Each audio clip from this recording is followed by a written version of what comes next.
Hello everyone, I'm Priya, and today in this video we are gonna discuss a physical phenomenon which is generally involves a misconception. Hopefully by the end of the video you will have a better understanding. Today I'm gonna ask my friend Sai a question.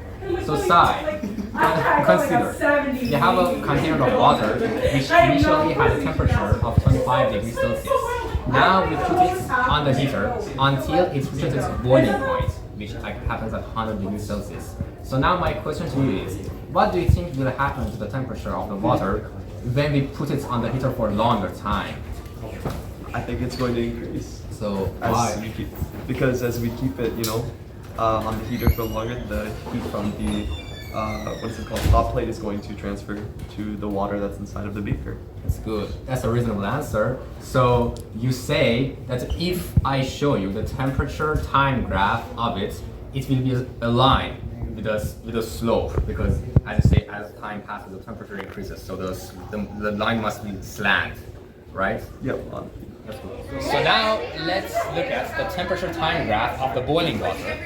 And as you see here, see that initially it was put at 80 degrees Celsius, and then as you see, by the time that passes, the temperature is increasing indeed, so it produces a line with a slope. It's a slant line.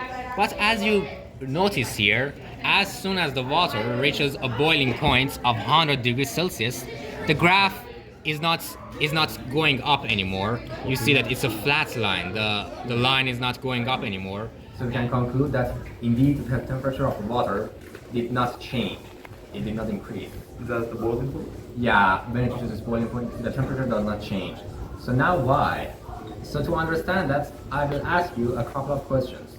So what do you think happens to the water when it reaches its boiling point? I think that evaporation is going to occur as when it reaches its boiling point. The water is going to go into the gaseous state. Exactly. So what really happens is that it changes its phase from being a liquid to a gas.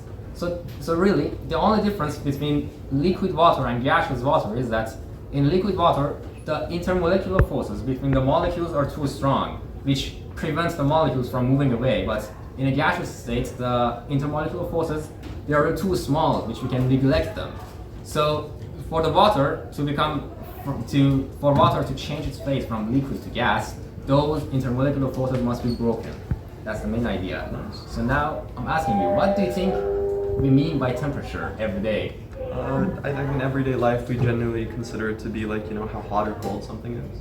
Exactly, that's good. But in physics, temperature has a specific definition. We define temperature as the average kinetic energy of the molecules, which is on average how fast those molecules are moving. So the faster they move, the more the temperature. I'm asking you now, what do you think we mean by chemical energy, which we had from chemistry last semester? I'm not 100% sure, but I think it has something to do with the molecules and how much energy they have. Exactly. Chemical potential energy is really the energy associated with the bonds in a molecule, which we can say that it has to do with how hard they are connected to those intermolecular forces. So now we understood two quantities, temperature and chemical energy. These two will add to the thermal energy. Thermal energy of a substance is defined as the sum of the average kinetic energy of a substance plus its chemical potential energy. So in this case, when thermal energy was transferred to the water, it did not affect its temperature. So if we define thermal energy as average kinetic energy and chemical potential energy, if it did not affect the average kinetic energy, what did it affect? The potential. Exactly, the chemical potential. It only changed the chemical potential energy of the boiling water. And the reason is because, as we discussed earlier in this video, the water, when it reaches its boiling point, it changes its phase from liquid to gas. So it essentially is breaking the intermolecular forces between the molecules. So it requires lots of energy to break those forces, right?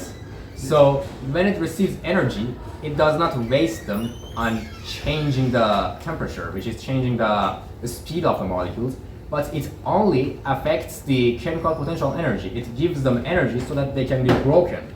because in this process, the thermal energy that the water is gaining is not spent on changing the temperature, but it's spent on changing the intermolecules. It's spent on breaking the intermolecular forces between the molecules so that they can break and become a gas. That's why it contradicts what he said, and that's okay. Yeah, cool. Thank you for teaching me. Thank you, appreciate it. Thank you for spending your time with me. Thank you. All right. We'll see you guys. Thank you.